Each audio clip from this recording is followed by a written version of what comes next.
আমাদের আলোচনা কি এই ডেটা তারপরে আমাদের এই গোপনীয়তা এটা হচ্ছে বছর পাঁচেক আগে সুজানা জুকফের একটা বই এসেছে যা রাইজিং অফ সার্ভেইলেন্স ক্যাপিটালিজম, মানে আমরা বৈধভাবে কি পরিমাণ নজরদারির শিকার হই বাণিজ্যিক কারণে, এবং সেটা আমাদের বিহেভিয়ার পর্যন্ত পাল্টে ফেলছে। Mainly this is the hypothesis, কারণ তারা বলছে আমাদের বিহেভিয়ার প্রেডিকশনের জন্য আমাদের বিহেভিয়ার পাল্টে দেওয়া উচিত, so they can predict better. So ওই আলোচনাগুলো হচ্ছে, সেটা ঠেকাতে আমরা কি করব। আর আমরা এখন বসে বসে আলোচনা করছি, কেউ একজন আমার জানালার পর্দা ফাঁক ছিল ওদের দিয়ে তাকিয়েই আছেন। সো প্রাগৈতিহাসিক আলোচনা আমার খুব মনে হয় সারা পৃথিবী আলোচনা করছে ডেমোক্রেসি ইনস্টিটিউটগুলোকে কিভাবে আরো পাওয়ারফুল করা যায়, কিভাবে লিবার্টি আরো বাড়ানো যায়, কিভাবে আমাদের সেপারেশন অফ পাওয়ার নিশ্চিত করা যায়। আর আমরা আলোচনা করছি ভোটটাকে দিনে দেওয়া যায়। সো আমরা প্রত্যেকটা জায়গায় আমি খেয়াল করে দেখলাম যে আমরা খুব প্রাগৈতিহাসিক আলোচনা করছি, বাট আমরা ইন দিস স্টেট বিগত সরকার আমাদেরকে প্রস্তর যুগে দিয়ে গেছে। It was not a state even. আমি বহুবার এই কথা বলার চেষ্টা করেছি, একটা স্টেটের যে লিস্ট কতগুলো ক্যারেক্টারিস্টিক্স থাকে কোনোটাই ছিল না। আমি একটা উদাহরণ দিই, এখানে সাইবার সিকিউরিটি অ্যাক্টের একটা কথা একটু বলা হয়েছে যে এখানে কি ধরনের অপরাধ আছে, শাস্তি কি আছে, ফাইনতে বললেন। ডিজিটাল সিকিউরিটি অ্যাক্টে ছিল সাইবার সিকিউরিটি অ্যাক্টের 42 অনুচ্ছেদটার একটা অংশ একটু পড়ি। যদি কোনো পুলিশ অফিসারের এই বিশ্বাস করিবার কারণ থাকে যে কোন স্থানে এই আইনের অধীনে কোন অপরাধ সংঘটিত হইয়াছে বা হইতেছে বা হইবার সম্ভাবনা রহিয়াছে, বা সাক্ষ্য প্রমাণাদি হারানো, নষ্ট হওয়া, মুছিয়া ফেলা, পরিবর্তন বা অন্য কোনো উপায়ে দুষ্প্রাপ্য হইবার বা করিবার সম্ভাবনা রহিয়াছে।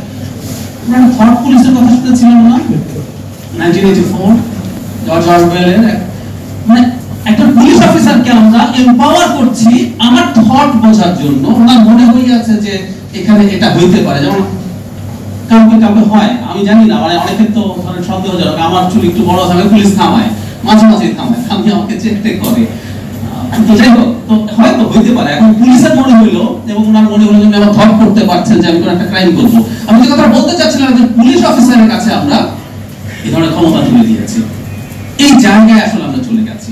আর অনুমোদন স্বরাষ্ট্রমন্ত্রী, আমরা স্বরাষ্ট্রমন্ত্রীকে বিশ্বাস করছি, কিন্তু একজন এসআই এসে এরপর তিনি যা যা করতে পারবেন তালিকার মধ্যে হচ্ছে আমার ঘর ভেঙে ঢুকতে পারবেন, আমার কম্পিউটারে ঢুকতে পারবেন, আমার হার্ড ডিস্ক নিয়ে যেতে পারবেন। তো এই রকম সক্ষমতা আমরা পুলিশ বাহিনীর একজন জুনিয়র অফিসারের কাছে তুলে দিয়েছি। আচ্ছা, এখন আইন করার মধ্যে আমরা কি বুঝবো? আইন করার মধ্যে বুঝবো এটা মাঝে মাঝে আপনি যদি কোনো কাজ চুরি করে করেন, আমি এটুকু ধারণা করে যে আপনি চুরি করে করেন মানে হচ্ছে আপনি আসলে একটু কেয়ার করেন। ধরুন ট্রাম্প এসে সরাসরি সব বলছে যে ট্রাম্প তো খুব সৎ মানুষ, যা বলার বলে ফেলেন সরাসরি। আমি আবার অন্য একটা কথা বলি, আপনি যখন মিথ্যা কথাও বলেন, চুরি করেন, দ্যাট মিন্স স্টিল যে আপনি মানুষকে কিছুটা হলে ইভ্যালুয়েট করেন, তাই না? ট্রাম্প বলে কথা আমি এটা করবো, আরেকজন এটা করছে কিন্তু লুকানোর চেষ্টা করছে, দ্যাট মিন্স যে আমি যাকে বলছি আমি তার সাথে একটু বিব্রত, তাই মিথ্যা কথা বলছি।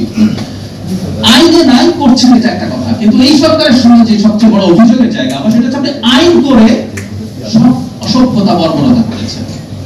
আমরা জার্মানির একটা আইন নিয়ে খুব কথা বলেছিলাম, আপনি একটা আইন করে বলে দিয়েছেন, আপনি লুকাচ্ছেন না, চুরি করছেন, আইনে এটা আছে আমি এভাবে। এখানেও আপনি আইনে বলছেন, এমন ভাবে আইন করছেন যেটা কোনোভাবে একটা আইনের মতো হতে পারত না, কিন্তু আপনি আইন করে বলে দিচ্ছেন। দ্যাট মিন্স আমরা একেবারেই প্রজা বা কৃতদাসে পরিণত হয়েছিল। আমার সামনে যে প্রশ্ন তোলা, এই যে 42 ধারা নিয়ে বহু কথাবার্তা হয়েছে না, বহু কথাবার্তা হয়েছে, কোনোদিন কোনো পরিবর্তনের কিছু হয়নি। আপনি 21 ধারার মধ্যে তাদের পারিবারিক ইতিহাস ঢুকিয়ে দিয়েছেন। আমি ভারতের এই সংক্রান্ত আইন করে দেখেছি, নাই তো আপনি ইচ্ছা মতো এগুলো করেছেন, করবেন।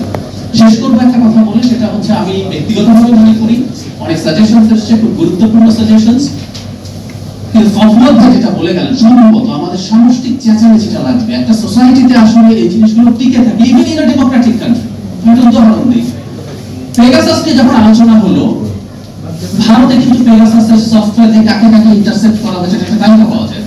রাজনীতিবিদ আছেন, সুপ্রিম কোর্টের বিচারপতি, ওদের পার্সোনাল অফিসার আছেন, মিডিয়ার লোকজন আছেন। আচ্ছা, ভারতে তো ইলেকশনটা ঠিক হয় হয়েছে, কিন্তু সমস্যা কি? সমস্যা হচ্ছে মোদি অথরিটারিয়ান হয়ে উঠতে চেয়েছেন। আমরা বলবো যে অথরিটারিয়ান হয়ে ওঠার সাথে এই সার্ভেইলেন্সের সাথে একটা ডিরেক্টলি প্রপোর্শনাল রিলেশন আছে। সো আপনি নির্বাচিত হন বা না হন, আপনি যদি অথরিটারিয়ান হয়ে উঠতে চান, same thing is happening in আমরা ইউরোপের মাটিতে। আমরা দেখব হাঙ্গেরিতে প্রচুর আলোচনা হচ্ছে এই সার্ভেইলেন্স নিয়ে। পোল্যান্ডে হচ্ছে, কারণ ওই দুই শাসক ওখানে অথরিটারিয়ান হয়ে উঠতে চাইছেন despite being elected in an acceptable election. So এই ঘটনাগুলো আছে, এই ঘটনাগুলো চলবে। আমাদের জায়গা থেকে আসলে যদি আমরা একটা নির্বাচনী ব্যবস্থা হয়, ভবিষ্যতে সরকারটাকে আমরা বৈধ সরকার বলবো, কিন্তু আমরা চেঁচামেচি না করলে আসলে এটা থামবে না।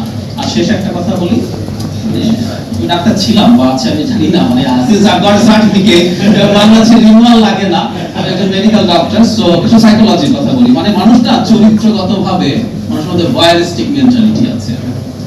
কারণ পর্দা ফাঁকা আছে, আপনার ভেতরে তাকাতে ইচ্ছে করবে, আসলে এটা অন্যায় কিছু নেই, কিন্তু আমরা ট্রেন করি নিজেদেরকে বা সবাইকে যেটা তাকানো উচিত হবে না। কেন বলছি কথাটা, আপনি যখন মানুষের হাতে অনেক বেশি সার্ভেইলেন্সের অস্ত্র তুলে দেন, ইটস হাইলি রিস্কি, যে মানুষের ওই টেন্ডেন্সি আছে, তখন আপনি আসলে এটা লিমিট ক্রস করবেন, এবং এটাকে যদি খুব সিরিয়াস রকম ভাবে আপনি বেঁধে না রাখেন, এটা লিমিট ক্রস করবে। আপনি একটা বলেন না প্রধানমন্ত্রী কি করছে, আপনি যে নোট ফর্ম বন্ধ করা কঠিন, আমাকে বসে দিল হয়তো বা, I really don't know. So প্রচুর কঠোর স্ট্রাকচার এবং প্রসেস লাগবে এটাকে চেক এন্ড ব্যালেন্স করার জন্য। Thank you.